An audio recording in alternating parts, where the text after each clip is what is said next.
విద్యార్థుల నిరసనలపై భారతీయ జనతా పార్టీ నాయకులు చాలా మంది అనేక విమర్శలు చేశారు. అది స్పాన్సర్డ్ ఉద్యమం అన్నారు. విద్యార్థులే లేరు అక్కడ అని కూడా కొన్ని కామెంట్స్ చేశారు. అంతవరకు ఓకే. మరికొందరు అయితే మరీ దారుణంగా వ్యాఖ్యలు చేశారు సార్. ముఖ్యంగా భారతీయ జనతా పార్టీ ఎంపీ నటి కంగనా రనౌత్ చాలా అనుచిత వ్యాఖ్యలు చేశారు. వాళ్ళని చూస్తే అంటే కాక్రోచ్లను చూస్తుంటే కక్కొస్తోంది. వాళ్ళు జంజీలు కాదు, మురికి కాలువల తరం, అంతా అశ్లీలం పోస్ట్ చేస్తూ ఉంటారు. వాళ్ళను ఎవరు కంటూ ఉన్నారో, ఎవరు పెంచుతూ ఉన్నారో అంటూ అనుచితంగా మాట్లాడారు. సార్, ఇక ఆర్ఎస్ఎస్ సిద్ధాంతకర్త టీజీ మోహన్ దాస్ అయితే మరీ దారుణంగా మాట్లాడారు సార్. జంతర్ మంతర్ ఉద్యమాన్ని పోలీసులు సరిగా నియంత్రించలేకపోయారు. నేను గనక అక్కడ ఉంటే కర్ఫ్యూ పెట్టి ఆందోళన చేస్తోన్న విద్యార్థుల్ని కాల్చి పడేసేవాడిని.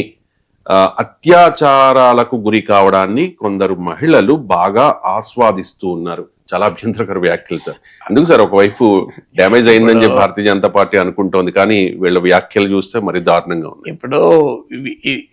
ఇప్పుడు ఎవరు అసలేదు ఇక. ఇప్పుడు మన బిడ్డల్ని పట్టుకొని అంత మాట అన్నవాడిది అశ్లీలమా? ఇప్పుడు జన్జీది అశ్లీలమా? నేను ఇప్పుడు కంగనా రనౌత్ మీరే రెండు చెప్పారు, రెండు ఇవాళ పేపర్లు వచ్చినాయి. ఇవాళ రెండు కూడా మనమేం సృష్టించింది కాదు, పేపర్లో రెండు వచ్చినాయి. కేరళలో అయితే దానిపైన పెద్ద వివాదం జరుగుతుంది. టీజీ మోహన్ దాస్ ఆఖరికి ఆర్ఎస్ఎస్ కూడా మేము ఈ వ్యాఖ్యలు సమర్థించాము, అది మాకు సంబంధం లేదు, మేము ఖండిస్తున్నాం అనాల్సి వచ్చింది. మీకు ఎందుకు ఈ మైండ్ సెట్ ఏంటి అసలు? ఆ నోరు ఎలా వచ్చింది? ఆ అత్యాచారాన్ని ఆస్వాదించడం ఏంటి అసలు? ఇంతకన్నా అన్యాయంగా మాట్లాడి ఉంటుందా? అలాంటి వాళ్ళని తప్పు పట్టాల్సింది పోయి కంగనా రనౌత్ మొత్తం ఉద్యమమే, జన్జీ ఉద్యమమే అశ్లీలమైనట్లు, మురికిలో ఉన్నట్లు నిజాతిరీచంగా అటాక్ చేయడం ఏంటి? ఒకటి ఏంటంటే Kangana Ranaut for self political relevance. Cockroach Janata party ప్రతినిధులు అడిగారు కంగనా రనౌత్ పైన కామెంట్స్ పైన మీ రియాక్షన్ ఏంటి అంటే, ఆమెను బీజేపీలో పట్టించుకుంటలేదు, మేమేదో పట్టించుకోవాలి అన్నారు.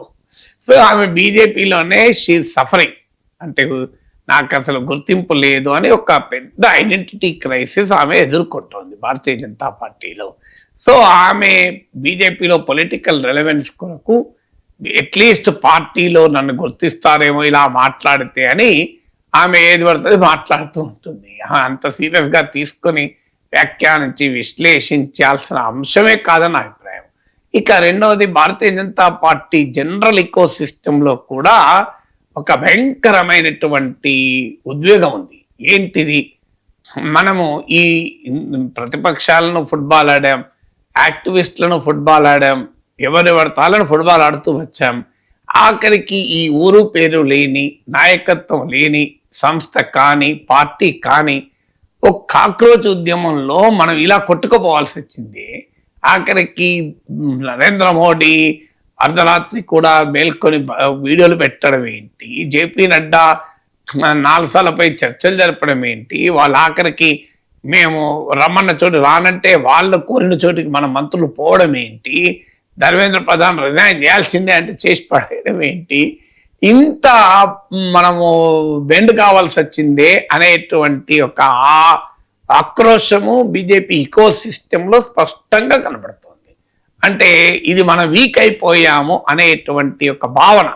సో దాని నుంచి వస్తున్నటువంటి ఈ రియాక్షన్ ఇది. అంటే సెన్స్ ఆఫ్ హ్యూమిలియేషన్ అనుకోవచ్చు, సెన్స్ ఆఫ్ ఫ్రస్ట్రేషన్ అనుకోవచ్చు, సెన్స్ ఆఫ్ లాస్ట్, అయ్యో కోల్పోయామే అనేటువంటి భావన. ఎందుకంటే ఇప్పటి వరకు ఈ 12 ఏళ్లలో భారతీయ జనతా పార్టీది ఆల్వేస్ అప్పర్ హ్యాండ్. అది నరేటివ్ బిల్డింగ్లో అప్పర్ హ్యాండ్, అది ఏదన్నా కానివ్వండి. నరేటివ్ బిల్డింగ్లో బీజేపీ సోషల్ మీడియాను మించిన సోషల్ మీడియా ఇంకోట్లేదు. అలాంటిది first time BJP social media బలాదూర్ అయిపోయింది. మీకు కాక్రోచ్ల డిజిటల్ సోషల్ వార్ ముందు బీజేపీ నిలబడలేకపోయింది.